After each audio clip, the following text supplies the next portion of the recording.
Senator Mark Warner joining us right now. A little bit of his resume. He is the chair of the Senate Select Committee on Intelligence and co-chair of the Senate India Caucus. Thank you so much for being here. You know, it seems that based on what we're hearing from John Kirby and others, that the White House is seeming to downplay the focus on Beijing with this visit. Why?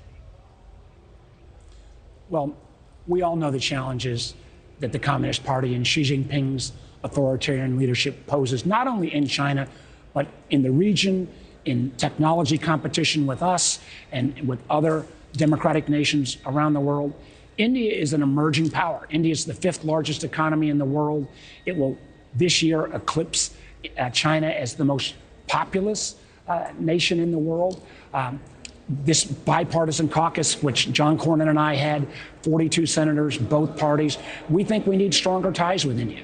And a lot of that relationship is also built on the 4 million Indian Americans who are such an important part of American society. So part of what I hope will come out of this visit will be increased trade. We're about $100 billion of trade with India. We ought to be at $500 billion. And frankly, increased defense sales between the United States and India. Many of us have gotten concerned that the Indian government kind of sat on the fence between when Putin invaded Ukraine.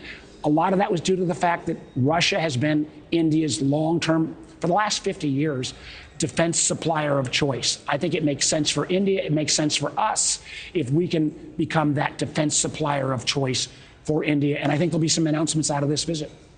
What has the change been like? I mean, you just mentioned kind of where we are today based on how many Indian Americans there are and the current state of relations. But how much has that changed in the past decade or two? It just seems like everything has evolved very, very quickly. Well, you go back to the 90s, and the Indian government was fairly socialist. It viewed itself as the leader of the non-aligned. Frankly, even going back to the 70s when there was the India-Pakistan war, and the United States was more on the side of Pakistan, and Russia was more on the side of India. This was a rocky relationship. Starting under President Bush, we moved on a civil nuclear deal. It was increased in terms of defense trade under President Obama. President Trump welcomed the Prime Minister Modi both here and went to when Modi visited Houston. So this has been a bipartisan realignment. The Indian bureaucracy sometimes moves kind of slow. A lot of American companies found it difficult to do business in India in the past. Now, with the challenges that China presents, a lot of American companies are saying, hey, we need to get our back office operation out of China. India is a good place for a lot of these companies to look.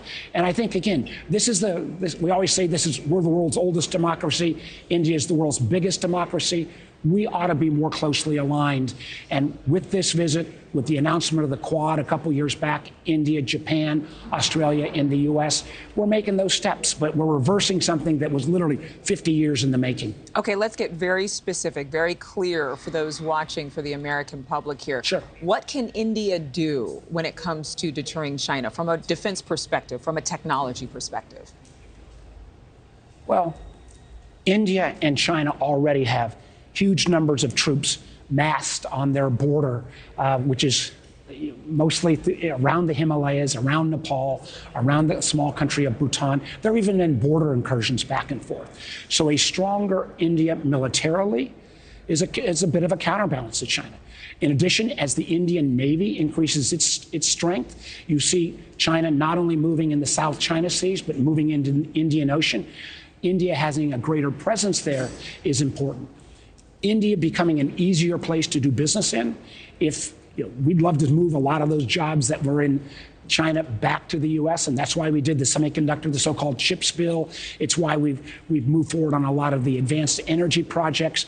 But some of those very lower skilled jobs at low wages, that's been China's attraction. If you could move some of those back office jobs to India, we've seen some movement already to Vietnam, that all diminishes American economic reliance on China, and as well as it makes sure that India taking its rightful place as a first world power, I think also provides a counterbalance in region. And one of the things Indians have done, India has found a way to do payment systems electronically, where you can actually transfer with no bureaucrats in between from the federal government down to people in small villages. There are some parts of the Indian economy that, frankly, we could learn from in terms of diminishing bureaucracy. Thank you for watching. Go to newsnationnow.com to find NewsNation on your television provider. And don't forget to click the red subscribe button below to get more of NewsNation's fact-driven, unbiased coverage.